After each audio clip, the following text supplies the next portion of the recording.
Hi, I'm Frederik Friis. I'm the Chief Strategy Officer at UXV Technologies. I'm standing here at the booth of Cleo Robotics together with Omar, the CEO of Cleo Robotics. We are showcasing some of our technologies where we are supplying the ground control station, the SRoC together with the SRM module, which you see here. So this is a SRoC controller with the microheart SRM radio in the back. Just plug and play here. And integrating to Cleo Robotics drones.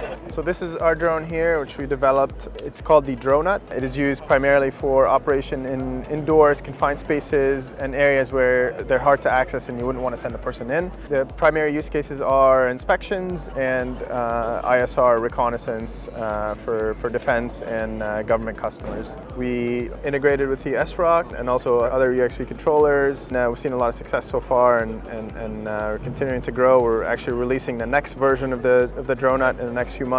With a lot of exciting upgrades on the hardware side and also on the autonomy and software side as well. I think one of the benefits of these partnerships that we are able to focus on some of our key technologies and thereby deploying in a rapid pace. Yeah, absolutely. Very excited to be working with you guys. We're focusing on the air unit and everything on the ground control station apart from the software is done by you guys. Thank you, Omar. It's a pleasure. Thank you.